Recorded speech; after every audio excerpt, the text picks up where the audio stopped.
احنا ليه عندنا أزمة الخواجة دايما يا جماعة؟ احنا ليه عندنا ان احنا ما نحترمش اللي مننا، ما نحترمش المصري اللي زينا، ما نحترمش اللي من عنصرنا ليه؟ هو ليه لازم الاجنبي بيدينا على دماغنا وما نقدرش نتكلمه؟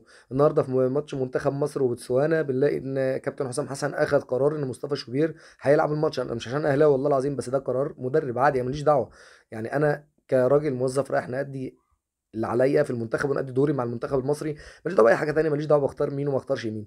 وبالنسبه للاخ المهدي سليمان، انا مش عارف هو اخدك ليه يعني عامه للمنتخب، بس اللي عايز اقوله لك ان انت والله لو مدرب اجنبي انت وعواد، والله ما كنت قدرت تشرب بق ميه حتى قدام منه من غير ما استاذنه. عايز اقول لكابتن حسام حسن كلنا وراك بالارقام، انت رقم واحد بالارقام، انت عملت ارقام مفيش مدرب اجنبي عملها قبل كده.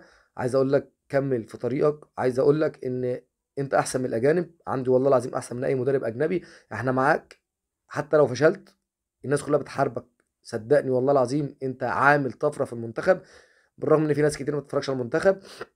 بس عايز اقول لك ان انت عامل طفره جميله جدا في المنتخب، رجعتنا لايام حسن شحاته، وان شاء الله تعمل انجاز ما عملوش كابتن حسن شحاته، والصعود بينا لكاس العالم. وعايز اقول لكل لعيب احترم نفسك، انت مهما كان مستواك عالي انت ولا حاجه قدام منتخب مصر، انت رايح تأدي مهمه وطنيه.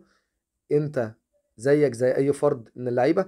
وبعدين ان مصطفى شوبير يقف، على فكره ده حارس دولي، مصر الدوله الوحيده اللي بتعترف ان اللعيب بقى لعيب كوره بعد 26 سنه، ما اعرفش ازاي. يعني هو في بره بنتفرجوا على لامين ياما مثلا عنده 16 سنه ما شاء الله بدات الدنيا بره، وغيره وغيره وغيره، كل اللعيبه ديت تحت سن ال 20 سنه احنا بنعتبر اللعيب ناشئ لحد سن 26 ما شاء الله. يعني بعد ما يعدي 26 سنه بنعتبره لاعب كوره، يلعب 4 سنين وخلاص عجز يا جماعه. يعني احنا حياه لعيب الكوره بالنسبه لنا هم 4 سنين. يعني بره لعيب الكوره بيلعب مثلا 12 او 14 سنه او 20 سنه، عندنا لا العكس تمام. يعني لامين ياما ده ما شاء الله ممكن يلعب ل 20 سنه قدام، وعنده 16 سنه يلعب 36 سنه مستريح. احنا عندنا في مصر ما شاء الله بنسموه ناشئ لحد ما يجيب ال 30 سنه. يعني انا مش فاهم، احنا شغالين دماغنا قوي ومفكرين ان احنا عندنا كوره قوي، وكل لعيب واخد في نفسه قلم جامد قوي، بيعمل موسم بيفكر نفسه ان هو خلاص بقى مارادونا، وان هو لازم اسمه يتحفر في كل ملاعب مصر. عايزين نهدى شويه، واحنا مكملين مع كابتن حسام حسن، وان شاء الله يعمل معانا حاجه ما